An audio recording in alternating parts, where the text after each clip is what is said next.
নমস্কার। জেসি বায়োটেকের পক্ষ থেকে আমি জয়ন্ত গাঙ্গুলি। এই জেসি বায়োটেকের তো অনেকগুলো ডিভিশন, যেমন এগ্রিকালচার আছে, ফিশারি আছে, বা অ্যানিম্যাল হাজবেন্ডারি আছে।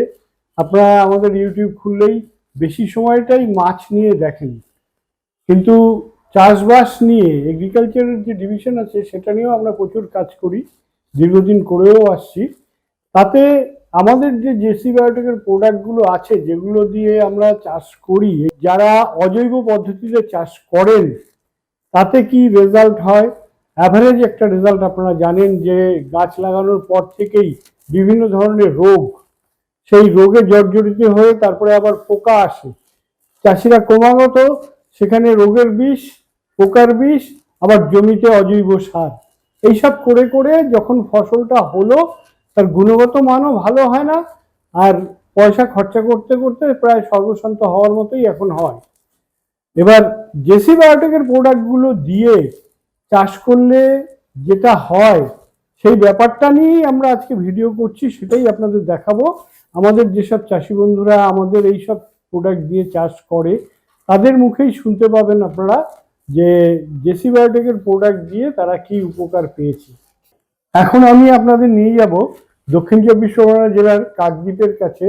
আমাদের একজন বয়স্ক চাষি, উনি বিভিন্ন ধরনের সবজি, শীতকালীন যত সবজি, মূলো, পালং শাক, ফুলকপি, বাঁধাকপি, টমেটো, লঙ্কা, বেগুন, সমস্ত রকম চাষ একসাথে যে করেছেন তার কাছে নিয়ে যাব। ওনার বক্তব্যই আপনারা ওনার মুখে শুনুন। নমস্কার দাদা। নমস্কার। আচ্ছা, আপনার নামটা একটু বলবেন, আর আমরা যে এইখানটা দাঁড়িয়ে আছি এই জায়গাটার ঠিকানা একটু গুছিয়ে বলুন। আচ্ছা, আমার নাম কানাই দাস, উত্তর গোপালনগর বাড়ি, থানা পাথর প্রতিমা, জেলা দক্ষিণ চব্বিশ। আমরা তো একটা দারুণ সবজি খেতে দাঁড়িয়ে আছি। আমি যা দেখলাম এখানে মূলো ক্ষেত দেখলাম, তার পাশে দেখলাম ওলকপি, তার পিছনে দেখলাম বরবটি, ওই মানে বিন বিন যেটাকে বিন বলে। এখানে আবার দেখছি আলু গাছ লাগিয়েছেন ছোট ছোট করে। আমরা দাঁড়িয়ে আছি, এটা কি ক্ষেত? ফুলকপির ক্ষেত, যদিও এখনো ফুল আসেনি। তার পিছনে একটা ফুলকপির ক্ষেত। এখানে শুনলাম আপনি পালং শাক করেছিলেন, তুলে নিয়েছেন। তার পিছনে বেগুন ক্ষেত দেখতে পাচ্ছি, ওখানেও দেখতে পাচ্ছি একটা ধনের ক্ষেত দেখলাম, ধনে পাতা। তার পিছনে ফুলকপি, তার পিছনে সুন্দর টমেটো, তাই তো? এই এতটা সুন্দর যে সবজি চাষ করছেন একসাথে, এই সবজি চাষের সঙ্গে আপনি কতদিন ধরে জড়িত আছেন? আমার স্কুল লাইফ থেকে আমি সবজির সঙ্গে জড়িত। বেশ। আচ্ছা, রাসায়নিক পদ্ধতিতে চাষ করতাম, মাঝখানে আমি একটা অন্য কারবার করতে গিয়েই সবজিটা বন্ধ হয়ে যায়। আচ্ছা, তারপর আবার শুরু করেছি। তো এখন মানে রাসায়নিক ছেড়ে হঠাৎ করে জেসি বায়োটেকের যে প্রোডাক্ট, এই প্রোডাক্টের উপর আপনি খোঁজ পেলেন কি করে, বা কেনই বা করছেন? এই প্রোডাক্টের উপর খোঁজটা দিল আমাকে বাদলদা। আচ্ছা, বাদলবাবু দিয়েছেন। বাদলবাবু দিয়েছে। তা দেখলাম এই প্রোডাক্টগুলো ব্যবহার করে দেখলাম গাছটা দীর্ঘস্থায়ী হয়। আচ্ছা, দীর্ঘস্থায়ী হয় এবং ফলনটা খারাপ না। ফলনটা খারাপ না। রাসায়নিক যেমন দ্রুত গাছ বেড়ে যায় আর দ্রুতই নষ্ট হয়ে যায়, ফলনটা কম দিন যায়। কিন্তু এগুলো ব্যবহার করার ফলে আমি দেখেছি যে সবজিটা ফলে ওয়েটফুল হয় এবং দীর্ঘস্থায়ী হয়।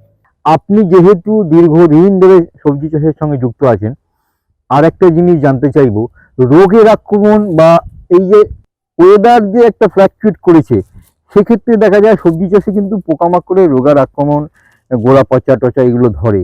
তো সেক্ষেত্রে এই প্রোডাক্ট ব্যবহার করার পর, ওই প্রোডাক্টটা ব্যবহার করার ফলে কিন্তু ওই জিনিসটা আমি দেখতে পাচ্ছি না। আচ্ছা, জৈবটা দেওয়ার ফলে গাছটা বেশি ব্যবহার করার জন্য ছত্রাক রোগটা আসছে, কোনো রোগটা নেই, মানে টেম্পারেচার আপ ডাউন করলেও কোনো রোগ নেই। ওই যে রিজেন, ভিটা কেয়ার আর সাইটোলিন আর বোরোভিটা, এটা দিলে গাছটা আমি দেখেছি খুব সুন্দর থাকে এবং ফলনটাও ভালো হয়। আর একটা জিনিস, যেহেতু আপনি বয়স হয়েছে আপনার, দীর্ঘদিন ধরে ওই প্রোডাক্ট, বিভিন্ন প্রোডাক্ট ব্যবহার করেছেন, তাতে ফসল খেয়েওছেন, প্লাস এবার আমাদের জেসি বায়োটেকের প্রোডাক্ট ব্যবহার করে যে ফসল হয়েছে সেটা নিশ্চয়ই খেয়েছেন। ভালোই ভালো, কিরকম? তাও ভালো। রাসায়নিকের থেকে এর টেস্ট ভালো, রাসায়নিক থেকে স্বাদটা ভালো। বেশ। আর এমনি যে বিন যেটা করেছেন, এটা ফলন কিরকম পাচ্ছেন? ওই একটা গাছ পিছু 500 গ্রাম করে হয়ে যাবে। হ্যাঁ, একটা গাছ পিছু 500 গ্রাম করে হয়। এছাড়া অন্য কোনো অসুবিধার মধ্যে নেই। না, টমেটো প্রায় একটা গাছে 5 কিলোর উপরে হয়ে যায়। হ্যাঁ হ্যাঁ, টমেটোটা কিরকম ফলন গত পাচ্ছে? বছর আমি দাদার ওই প্রোডাক্ট গুলো দিয়ে দেখেছি 7 কিলো করে নিয়েছি একটা গাছে। এক একটা গাছে 7 এই কিলো যে করে। একটা গাছে 7। এবং ওই টমেটো গুলো তো অনেকক্ষণ রাখা, অনেকদিন রাখা, অনেক দিন থাকে এবং গাছও অনেক দিন থাকে, গাছ অনেকদিন থাকে। গাছটা অনেক দিন থাকে। লোকের একবার হয়, আমি নিজে করেছি তো, একবারই ফলন হয়, যেই ফলনটা হয় একবারই হতো, এটাই শেষ হয়ে যাবে, ওইটাই শেষ। এ কিন্তু ফলন উঠবে আবার ফল হবে। এই প্রোডাক্টটা দেওয়ার ফলে দেখা গেছে আমি ডবল ফলন পেয়ে যাই। এটা আপনি ব্যবহার করলে ঝলসাটা আসছে না। ঝলসাটা ঝোলটা আসছে না, আর ঝলসা এলেই গাছ মরে যাবে। ঝলসা এলেই গাছ মরে গাছ যাবে। মরে যাবে। বেশ। শুনলেন তো ওনার বক্তব্য। আমি যেটা আপনাদের ভিডিও শুরুতে বলেছিলাম সেই কথাটাই তো উনি বললেন। এবার উনি যেমন বললেন যে একটা টমেটো গাছে প্রথম যে ফলনটা হয়েছে সেটাই 7 কেজি, তার পরবর্তী পর্যায়ে তো আরো টমেটো হয়েছে। এরকম ভাবে এক একটা বিনসের গাছের থেকে এক একবারে 500 গ্রাম করে বিনস পেয়েছেন। এরকম ভাবে সমস্ত ফসলেই এরকম ভাবে দারুণ ভাবে উনি সফলতা পেয়েছেন, আর গুণগত মান ভালো হয়েছে। আপনারা যে প্রান্তেই থাকুন না কেন, যে রাজ্যেই থাকুন, যে দেশেই থাকুন, আমাদের এই ভিডিও দেখে আমাদের এই ভিডিওতে দেওয়া স্ক্রিনে যে নাম্বার আছে তাতে আমাদের সাথে যোগাযোগ করলে পরে আমরা এই ভদ্রলোকের মতোই আপনাদেরকে সাহায্য করব, তাতে আপনারাও এরকম সফলতা পাবেন।